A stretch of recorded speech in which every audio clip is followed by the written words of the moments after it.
বিগত আওয়ামী লীগ সরকার জামায়াতে ইসলাম এবং শিবিরের যে রাজনীতি নিষিদ্ধ করেছিল সেই সিদ্ধান্ত বাতিল করা হয়েছে এবং সেই সিদ্ধান্ত বাতিলের সবশেষ তথ্য নিয়ে কারণ বাজার নিউজ সেন্টার থেকে আমাদের সাথে যুক্ত হয়েছেন সহকর্মী মুহিম মিজান। মুহিম, এই যে একটি সিদ্ধান্ত বাতিল হলো, সেই বাতিলের ঘটনায় প্রথমত জামায়াতে ইসলাম এবং শিবিরের পক্ষ থেকে কি ধরনের প্রতিক্রিয়া জানানো হয়েছে সেটি আপনার কাছে জানতে চাই।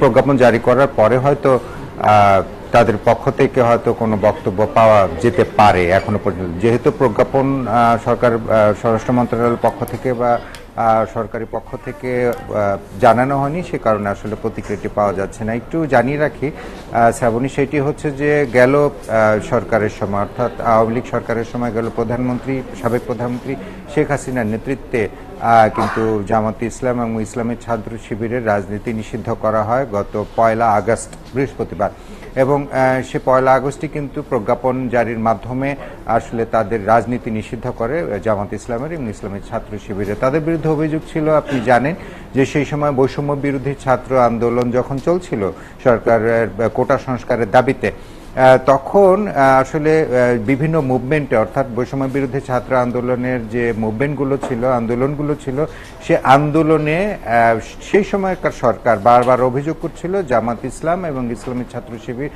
তারা জঙ্গি তৎপরতা চালিয়েছে, বিভিন্ন জায়গায় নাশকতার ঘটনা ঘটিয়েছে।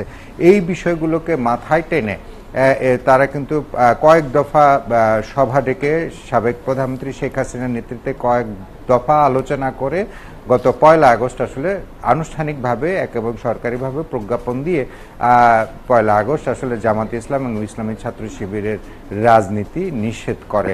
এবং তাদের কিন্তু জামায়াতে ইসলামের কিন্তু এরই মধ্যে 2013 সালে কিন্তু তাদের কিন্তু আপনার যেটি হচ্ছে নির্বাচন কমিশনের যে নিবন্ধন, সেই নিবন্ধন বাতিল করা হয়। পরবর্তীতে জামায়াতে ইসলাম সেই বাতিলের অভিযোগে উচ্চ আদালতে তারা আপিলও করেন। আপিল কিন্তু তাদের জামায়াতে ইসলামের যে নির্বাচন কমিশনে যে নির্বাচন করার জন্য যে প্রথম প্রক্রিয়া, যে রাজনৈতিক দল হিসেবে নিবন্ধন করা, সেই নিবন্ধন করাটি এখনো কিন্তু বলবৎ রয়েছে।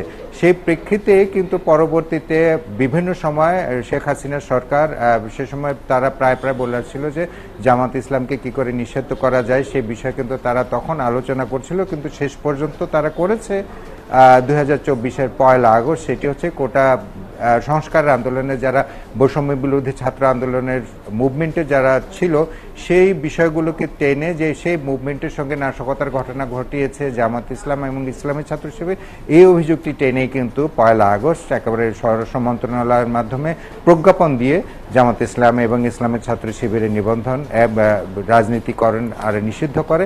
কিন্তু আমরা জানি যে সেটি আজকে সেই সিদ্ধান্ত থেকে সরে এসেছে। আপনার কাছে একটু ভিন্ন প্রশ্ন রাখতে চাই। আপনার কথা সূত্র ধরে যেটি বলতে চাই যে আপনি বলছিলেন যে 2013 সালে নির্বাচন কমিশন দল হিসেবে যে নিবন্ধন বাতিল করেছে, সেক্ষেত্রে রাজনীতি নিষিদ্ধ করা হলো না, কিন্তু দলের নিবন্ধন নেই।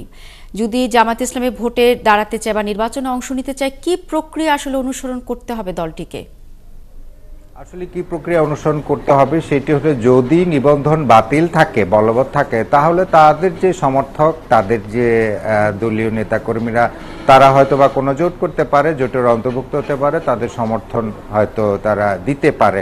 এটা জোটভুক্ত আন্দোলনে তারা জোটভুক্তভাবেই তারা তাদের যে পরবর্তী রাজনৈতিক কার্যক্রম অর্থাৎ ভোটের রাজনীতির কার্যক্রম সেগুলো জোটভুক্তভাবে তারা করতে পারে। যদি তাদের যে নিবন্ধন যেটি বাতিল করা হয়েছে নির্বাচন কমিশন থেকে, সেটি যদি বলবৎ থাকে, তাহলে জোটভুক্তভাবে তারা আপনি নির্বাচনে অংশ নিতে পারবে। কিন্তু তাদের রাজনীতি নিষিদ্ধ করেছে কিন্তু 1 আগস্ট থেকে আনুষ্ঠানিকভাবে সরকারিভাবে। কিন্তু তারপরেও কিন্তু যখন 5 আগস্ট প্রধানমন্ত্রী শেখ হাসিনা ভারতে পালিয়ে যান এবং সরকার পতন ঘটে, পরবর্তীতে কিন্তু প্রথমেই কিন্তু যে আমাদের সেনা প্রধান রয়েছেন, বাংলাদেশের সেনা প্রধান, তিনি কিন্তু যত রাজনৈতিক দলের নেতৃবৃন্দের সঙ্গে 5 আগস্ট আলোচনা করেছেন, সেখানে কিন্তু জামায়াত ইসলামের যে আমির তিনি উপস্থিত ছিলেন।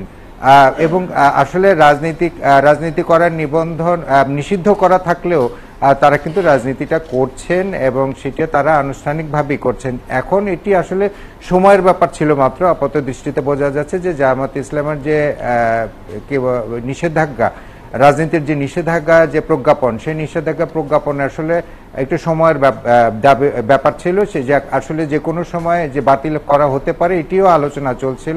পক্ষান্তরে এটা আজকে এটি আলোচনা তারা সরকার প্রজ্ঞাপনের মাধ্যমে তারা এই যে নিষিদ্ধকরণের যে প্রক্রিয়া সেটা আসলে বাতিল করবে পূর্ববর্তী সরকার যেটি করেছে, এবং তারা ভোটের রাজনীতিতে যদি নিবন্ধন বাতিল হয় নির্বাচন কমিশন থেকে তাহলে তারা জোটভুক্তভাবে কাউকে সমর্থন দিতে পারে, এভাবে তারা ভোটের রাজনীতিটাও করতে পারে। অর্থাৎ মহিমিজান, আপনি বলছিলেন যে কাগজে কলমে নিষিদ্ধ হলেও কিন্তু রাজনীতির মাঠে তারা ছিলেন এবং আমরা দেখেছি বিভিন্ন আলোচনায় তাদেরকে ডাকা হয়েছে, অর্থাৎ তারা রাজনীতির মাঠে ছিলেন। অসংখ্য ধন্যবাদ মহিমিজান, আপনার সাথে যুক্ত হয়ে যে আমরা আজকে জানলাম যে জামায়াত ইসলাম এবং শিবিরের যে রাজনীতি নিষিদ্ধ যে বাতিল করা হয়েছিল সেটি থেকে সরে আসা হয়েছে। এবার একটু দেশের বন্যা পরিস্থিতির দিকে নজর দেব।